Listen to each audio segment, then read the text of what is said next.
Hello and welcome. My name is Corlith, your host, and this is how to play Descent with the Road to Legend expansion. In this segment, I will review the activities that make up the game week in the Road to Legend. The week is broken into 4 phases. They are Time Passes, Resolves Siege, Overlord Actions, and Hero Actions. In the first phase, the Overlord checks to see if the campaign advances to the next level by adding the party and Overlord conquest points together, as outlined in the previous segment. If the campaign advances to the final battle stage, the game week stops immediately. A final round of upgrades and training occurs, and then the heroes begin exploring the Avatar's Keep. If it is not at the final battle stage, the Overlord collects 1 conquest point plus a number of conquest points equal to the number of cities that have been raised by his lieutenants. Next up, remove siege tokens from any town that no longer has a lieutenant, and then roll a black power die for every city that has a number of siege tokens equal to the defense rating of the town. The defense rating is the number in the unadorned gray circle found at the bottom left or bottom center of the town on the world map. On the result of a surge, the city has been destroyed. Flip one of the siege tokens over and remove the rest. The heroes can no longer access the resources of this city for the rest of the campaign. If the power die comes up with any other result, the city continues to resist for another week. Don't forget that the destruction of Tamalir is a victory condition for the Overlord. In this phase, the Overlord can move his lieutenants, order lieutenants to lay siege to cities, and purchase an upgrade. When moving lieutenants, they may travel 1 trail from their current location and can use regular, water, and secret paths without restriction, but are never allowed to enter Secret Master or Legendary areas. Lieutenants do not check for random encounters. If a lieutenant enters a location that contains the party, he is allowed to attack them. If more than 1 lieutenant enters the party's location, and some or all of them decide to attack, each one faces the party in his own encounter. Under no circumstance can there be more than 1 lieutenant in combat with the party at the same time. So, if 3 lieutenants converge on the party's location, the party will be engaged in 3 separate battles to fight them all off. When a lieutenant begins a turn on a city location and has not moved this week, he can lay siege to it by adding a siege token.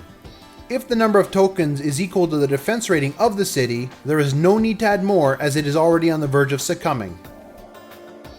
Using his experience points, the Overlord can purchase 1 upgrade per week. The upgrade can be for a monster category, a treachery point, an upgrade card, or a plot card. It's finally time for the heroes to do something. They can either move between locations on the world map or remain where they are for the week. When moving between locations, the party can travel along 1 trail per game week, and they must stay together, no splitting up. They may not go to the location that contains the Overlord's Keep. Although the party may always use regular trails, to travel a waterway, they need to have the enchanted boat. To travel any of the secret paths, they must own Karak's map. When traveling, there are 3 phases to the trip. The trip itself, when a random encounter can occur, running into lieutenants at the destination, and finally the arrival at the destination itself. During their journey, they will make 1 check for an encounter. Every trail has an icon identifying the likelihood of an encounter and how dangerous it is. Roll the indicated number of black power dice and see if any of them match the symbol on the trail. If one does, an encounter of some kind has occurred. Follow the instructions on resolving random encounters to be covered in the next video. As when the Overlord moves lieutenants to a location containing the heroes may attack 1, many, or all of the lieutenants located at the hero's destination. Like before, each lieutenant is fought separately. As long as the party doesn't get wiped out by an encounter, in which case they would be resurrected back in Tamalir, the next phase is arriving at either a dungeon, city, or a secret master location. If this is the first time the party has been to this location on the world map, congratulations, you've just earned a conquest point. As each dungeon may only be explored a single time per campaign, every time the heroes enter the location of an unexplored dungeon, they have the option to make the attempt. If the players choose to enter the dungeon, follow the rules for creating and running it. The exploration of a dungeon is part of the same game week. Be aware of the following restrictions with regards to legendary dungeons. A legendary dungeon may only be explored if the heroes have less conquest points than the Overlord. In other words, they are losing. They are, however, allowed to enter the area to get the conquest reward for exploring a new dungeon location. The Caverns of Thule is only available at the Copper level. The Fool's Rapids can be explored at the Silver level, and the Valley of Souls is restricted to the Gold level. When arriving at a town, the heroes are allowed to enter one of these buildings in the Visit circumstance. Healing and Vitality potions can be bought for 50 gold. The alchemy rating of the city identifies how many potions can be sold to the party per week. In other words, an alchemist in a city with a rating of 4 only has 4 potions in stock and for sale each week. If the city has an alchemist, the alchemy rating is the gray circle with the red flames situated to the bottom right of the city picture. The alchemist will pay 25 gold per potion that is sold to him by the heroes. Potions may not be bought or sold in a city with no alchemist. When one or more player visits the market, the Overlord creates the merchant limited supply items by drawing as many cards as the city's market rating from the treasure deck that matches the current campaign level. The market rating is the gold circle to the left of the city picture. Any drawn treasure cache cards are discarded and not replaced. This represents a shortage of purchasable treasure cards this week. These cards, in addition to the regular equipment cards, is the pool of items for sale. When buying a treasure card, copper treasures cost 250 gold, silver treasures cost 500 gold, and gold treasure cards cost 750 gold. Let's say that a hero enters the market.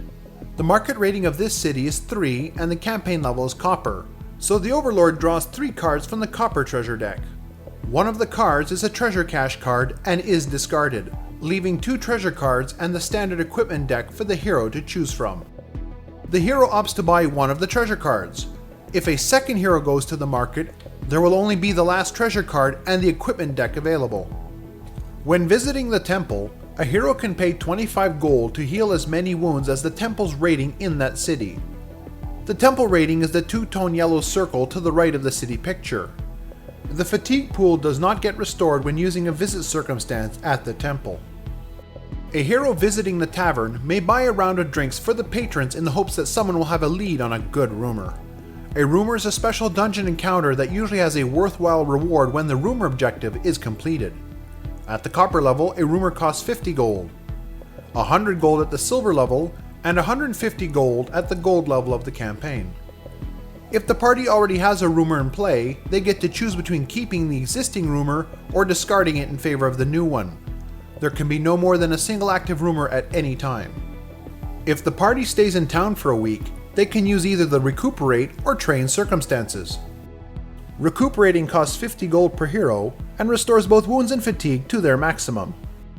The heroes can go to the following buildings using the training circumstance. The alchemist follows the same rules as when using a visit circumstance.